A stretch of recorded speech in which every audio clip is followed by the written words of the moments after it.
இப்போல்லாம் எங்கே பார்த்தாலும் ஆக்சிடெண்ட் அப்படின்னு சொல்லி தான் நியூஸ் வந்துட்டுருக்கா. அதனால் என்னோடய ஹஸ்பண்ட் கம்பெனியில் எப்போதுமே ஏதாவது ஒரு காம்படிஷன் வைப்பாங்க. பட் இந்த ஒரு 2 வருஷமாக வந்துட்டு ரோட் சேஃப்டிக்குன்னு தனியாக ஒரு விழிப்புணர்வாக இருக்கணும் அப்படின்னு சொல்லிட்டு அது காம்படிஷன் மாதிரி வச்சுட்ருக்காங்க. அது ஸ்டாஃபோட ஒய்ஃபுக்கு, அப்புறம் அவங்களுடைய குழந்தைங்களுக்கு அப்படின்னு சொல்லி தனித்தனியாக இந்த மாதிரி ஃபங்க்ஷன்ஸ் மாதிரி வச்சிட்ருக்காங்க. இந்த ஃபங்க்ஷன்ஸ் தான் போன வாரம் எங்களுக்கு வந்து நடந்து முடிஞ்சுது. அதில் தான் வந்து நான் ரங்கோலி மாதிரி கோலம்லாம் போட்டு ரோட் சேஃப்டிக்காக ஒரு பண்ணியிருந்தேன் இல்லையா, அதுக்கு எனக்கு செகண்ட் ப்ரைஸ் கிடச்சிச்சு. அப்புறம் இவங்களுக்கு வந்து சார்ட்டில் வரைய சொல்லியிருந்தாங்க. போன வருஷம் வரைஞ்சிட்டு போனாங்க, ஃபஸ்ட் ப்ரைஸ் கிடச்சிச்சு.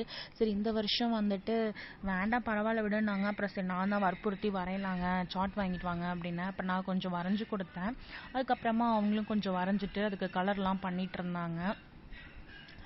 இந்த தடவை எப்படி ப்ரைஸ் வருது என்னன்னு தெரில. பட் ஃபங்க்ஷன் வந்து டியூஸ்டே வைப்பாங்க போல்.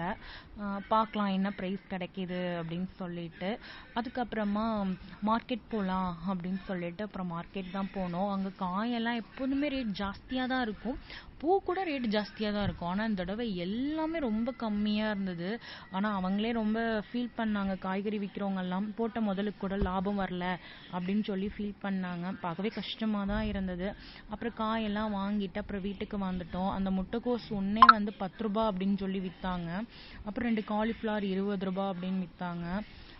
ரொம்பவே ரேட் கம்மியாக தான் இருந்தது. அப்புறம் நம்மளும் வாங்கி தானே ஆகணும், அவங்களும் விற்று தான் ஆகணும்.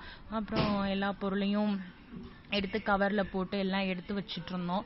அப்புறம் பாப்பா கீழே போகணும் அப்படின்னு சொல்லி அழுதுட்டு இருந்தாளா, அப்புறம் அவளையும் கூட்டிகிட்டு போய் கொஞ்ச நேரம் விளையாட விட்டுட்டு அப்புறம் சாப்பிட வச்சு தூங்க வச்சாச்சு. ஒரு வழியாக அந்த டேவை கம்ப்ளீட் பண்ணியாச்சு.